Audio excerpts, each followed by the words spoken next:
500 anh em. Hôm nay tiếp tục một cái sản phẩm tiếp theo, một cái loa Bluetooth anh em ạ.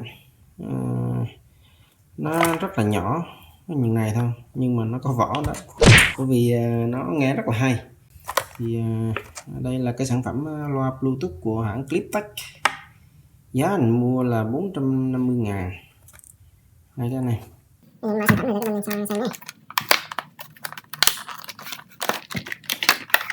Đây là sản phẩm loa Bluetooth Cliptech PBS 232, sử dụng pin lithium polymer. Xuất xứ sản phẩm là đến từ Malaysia các anh em nhé. Đấy, tầm hoạt động của nó là 10M và dung lượng pin là 400 mAh, hoạt động lên đến 3 tiếng đồng hồ các anh em nghe. Kết nối bằng Bluetooth. Ngoài ra có cũng cắm jack nữa đây, cắm jack 3.5. Ở đây thì anh em có thể dùng luôn cả thẻ nhớ này, TF, hỗ trợ lên đến 64GB các anh em nha. Đấy, còn đây là dây cáp sạc nguồn cổng micro USB này. Chúng ta sẽ có dây cáp cắm vào đây và đầu kia cho USB chúng ta cắm vào trong máy tính hoặc là cắm vào củ sạc để chúng ta sạc. Đấy, sản phẩm này bảo hành 12 tháng là các anh em nha. Công suất của loa là 3W. Bây giờ mình sẽ cho các anh em nghe thử cái loa này như thế nào anh em nhé. Mình bật ở đây này các bạn này, mình bật ở đây này anh em này. Bluetooth mode. Ok, Bluetooth mode.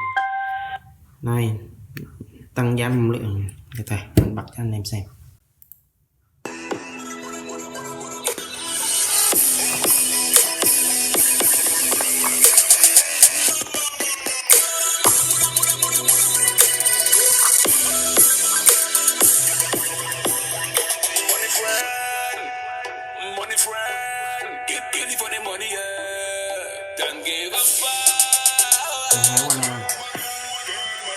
Tăng giá âm lượng luôn.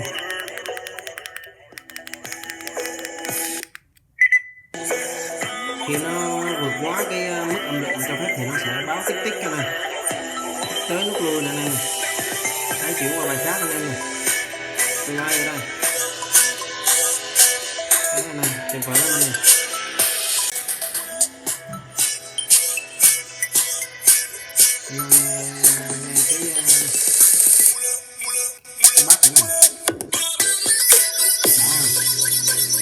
Trong cái tay mình, cái loa bass nó rùng, cái tay mình nó rùng theo luôn cái này, cái loa nó rùng theo đã.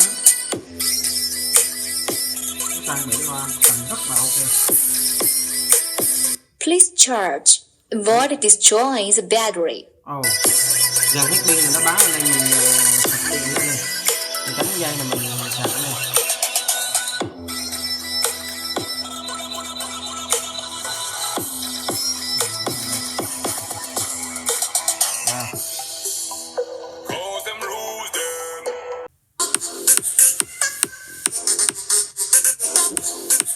Cái loa này phù hợp với các anh em mà có phần hơi nhỏ nhỏ chút.